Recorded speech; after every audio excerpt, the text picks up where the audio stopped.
Hi everybody and welcome to my channel The Talkative Cash. This video that you are going to watch will be in two parts and both these videos will cover 15 most important figures of speech in English language. These figures of speech are going to be very important cause ये आपके vocab conversational skills तो improve करेंगे ही. Apart from this ये आपके school college और competitive exams में भी काफ़ी हेल्प करेंगे. ये वीडियो हिंदी और इंग्लिश दोनों लैंग्वेजेस में है और इस वीडियो के पार्ट 1 में हम टोटल 7 फिगर्स ऑफ स्पीच को कवर करेंगे और रिमेनिंग 8 फिगर्स ऑफ स्पीच हम इस वीडियो के सेकंड पार्ट में कवर करेंगे और दोनों ही वीडियोस इस चैनल पे बैक टू बैक पब्लिश होंगे. So let's move to our first figure of speech that is alliteration. Alliteration को हम हिंदी में बोलते हैं अनुप्रास अलंकार. इसकी डेफिनेशन है the use of same letter और sound at the beginning of words that are close together. For example he built a big boat. तो इसमें बिल्ट बिग और बोट का फर्स्ट अल्फ़ाबेट जो है वो बी है और इसमें बी की साउंड बार बार आ रही है तो इसलिए यहाँ पे ऑलिट्रेशन होगा. हमारा नेक्स्ट फिगर ऑफ स्पीच है simile. Next figure of speech है सिमिली. सिमिली को हम हिंदी में बोलते हैं उपमा अलंकार. इसकी डेफिनेशन है a word or phrase that compares something to something else using the words like or as. इसका मतलब ये है कि जब भी हम दो चीज़ों में कंपैरिजन करें लाइक और एज वर्ड्स को यूज़ करके सेंटेंस में तो हम उसको बोलते हैं सिमिली. और इसको ये पहचान भी सकते हैं हम जहाँ पे लाइन में लिखा होगा लाइक और एज वहाँ पे आराम से पता चल जाएगा कि यहाँ पे फिगर ऑफ स्पीच सिमिली है. For example face like a mask यानी कि जो फेस है वो एक मास्क की तरह है. मास्क मतलब कि आप उसके ट्रू फीलिंग्स को नहीं देख पा रहे हैं उस फेस के पीछे क्या है. आप उसके फेस देख के पता नहीं लगा पाएंगे. तो फेस लाइक अ मास्क एक एग्जांपल है. दूसरा एग्जांपल है वाइट एज अ स्नो. जैसे कि किसी के सफ़ेद बाल हैं तो हम कहेंगे his hairs are as white as snow यानी कि सफ़ेद हैं बर्फ़ के जैसे उसके बाल एकदम सफ़ेद हैं. हमारा नेक्स्ट फिगर ऑफ स्पीच है मेटाफर. मेटाफर को हम हिंदी में बोलते हैं रूपक अलंकार. इसकी डेफिनेशन है a figure of speech in which a term और a phrase is applied to something to which it is not literally applicable in order to suggest a resemblance. यानी कि हम इसमें कंपैरिजन तो करते हैं लेकिन हम उसमें एज और एज लाइक ऐसे वर्ड्स यूज़ नहीं करते हम दोनों चीज़ों में. हम बल्कि जिस चीज़ को हम कंपेयर कर रहे हैं किसी दूसरी चीज़ से हम उसका एग्जैक्ट मान लेते हैं. फॉर एग्जांपल यहाँ पे एग्जांपल है the camel is the ship of desert. यहाँ पे हमने ये नहीं कहा कि जैसे पानी में शिप चलता है वैसे ही इम्पॉर्टेंट और ट्रांसपोर्टेशन के लिए इम्पॉर्टेंट है कैमल रेगिस्तान में डेजर्ट में. हमने ये नहीं कहा. हमने कैमल को एग्जैक्ट शिप मान लिया और वो डेजर्ट का शिप मान लिया. ये हो गया मेटाफर या रूपक अलंकार. नेक्स्ट हमारा फिगर ऑफ स्पीच है अतिशयोक्ति यानी कि हाइपरबोल. हाइपरबोल की डेफिनेशन है अ वे ऑफ स्पीकिंग और writing that make something sound better और more exciting dangerous etcetera it is really then it really is. यानी कि किसी भी फीलिंग की इंटेंसिटी को इंक्रीज़ करना उसको ज़्यादा बढ़ा उसकी थोड़ा अच्छा साउंड करना उसकी इंटेंसिटी को बढ़ा देना वहाँ पे हम हाइपरबोल वर्ड यूज़ हाँ hyperbole figure of speech use करेंगे.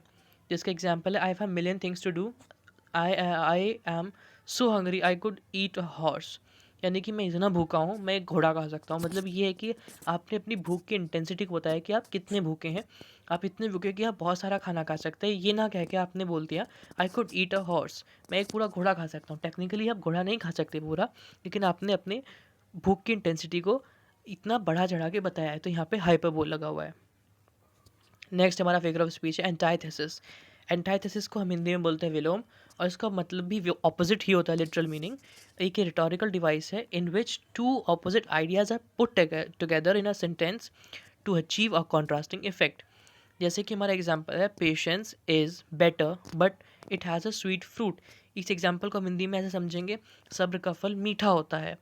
तो यहाँ पे एक तो पेशेंस के लिए हमने यूज़ किया बिटर और फ्रूट के लिए यूज़ किया स्वीट. तो बिटर और स्वीट दो ऑपोजिट आइडियाज़ हैं जिसको हमने एक ही सेंटेंस में एक ही मीनिंग निकालने के लिए यूज़ किया है और दोनों ने इसके थोड़े से सेंटेंस को ब्यूटीफाई कर दिया और मीनिंग को थोड़े अच्छे से बताया है. और यहाँ पे दोनों का मतलब तो ऑपोजिट है लेकिन उसका सेंस निकल रहा है. We can make sense. ठीक है.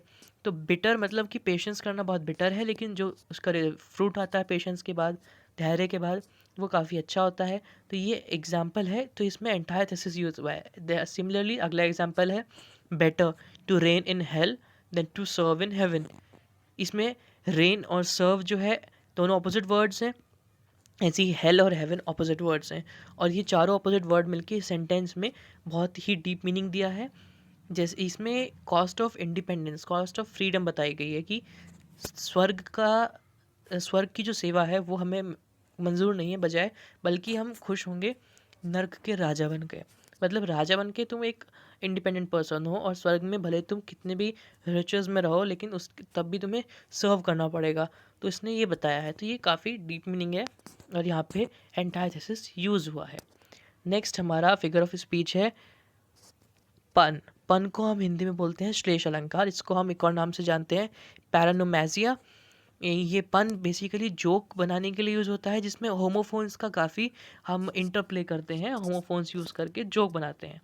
और किसी भी पर्टिकुलर लैंग्वेज में, खास करके इंग्लिश में, अगर आप पन्स बना रहे हैं तो नेटिव एक्सेंट को, नेटिव कल्चर को आपको समझना पड़ेगा उस पन को समझने के लिए। ये पन की बहुत स्पेशल फीचर है। और इसका जैसे एग्जांपल है, is life worth living, it depends upon the liver. यानी कि क्या ज़िंदगी जीने लायक है, ये डिपेंड करता है कौन उसको जी रहा है। तो यहाँ पे लिवर जो है, यहाँ पे ये होमोफोन की तरह यूज़ हुआ है। इसके दो मतलब है, एक तो लिवर आपका बॉडी ऑर्गन, और दूसरा जो आपका लिवर का मतलब है वो है जो ज़िंदगी जी रहा है। ज़िंदगी दोनों पे डिपेंड करती है, लिवर पे भी और लिवर पे भी। लिवर यानी बॉडी ऑर्गन, और लिवर जो ज़िंदगी जी रहा है, दोनों पे आपकी ज़िंदगी डिपेंड करती है। सो नेक्स्ट हमारा एग्जाम्पल है the tallest building in the town is the library, it has thousands of stories. तो यहाँ पे जो स्टोरीज़ है वो एक होमोफोन है। जैसे कि स्टोरीज़ आपको मंजिल बताता है, मंजिल, फ्लोर या माला, कितनी माले की बिल्डिंग है। और इसमें स्टोरीज़ कहानियों के लिए भी है। तो यहाँ पे ये बताया गया कि स्टोरीज ऐसे तो लाइब्रेरी में स्टोरीज़ होंगी, कहानियाँ होंगी, लेकिन उन्होंने टॉलेस्ट बिल्डिंग बताई है एज अ जोक। तो मतलब कि उसमें बहुत सारे फ्लोर्स हैं, तो ये एज अ जोक इसमें यूज़ हुआ है। नेक्स्ट हमारा फिगर ऑफ स्पीच है मेटोनमी। ये हमारा इस वीडियो का सबसे लास्ट फिगर ऑफ स्पीच है, और इसको हम हिंदी में बोलते हैं लक्षण अलंकार। इसकी डेफिनेशन है, in metonymy an object is design by the name of something which it really associated with. यानी कि क्राउन जो है वो किंग से रिलेटेड है। एग्जाम्पल के तौर पे है the crown for the king. तो क्राउन जो है वो किंग से रिलेटेड है। ऑफ कोर्स क्राउन जब हमारे दिमाग में आता है तो हमारे दिमाग में कोई ना कोई मोनार्क, किंग या क्वीन आएगा। हम शोल्डर के लिए क्राउन आइडिया दिमाग में आ ही नहीं सकता। ऐसे ही अगर हम जू बोलेंगे तो जू में एनिमल्स या बर्ड्स होंगे, हम पहचान जाएंगे। अगर हम फॉरेस्ट बोलेंगे तो उसमें प्लांट्स, एनिमल्स होंगे। तो ये दोनों आइडियाज़ को एक ही सेंटेंस में यूज़ करना जो दोनों आपस में रिलेटेड हो, ये मेटोनमी होता है। जैसे कि हमने एग्जाम्पल में देखा the crown for the king. नहीं, thank you so much guys, और like this video, subscribe to my channel, share it as you can, और कमेंट सेक्शन में ज़रूर बताना आपको वीडियो कैसी लगी। Thank you so much.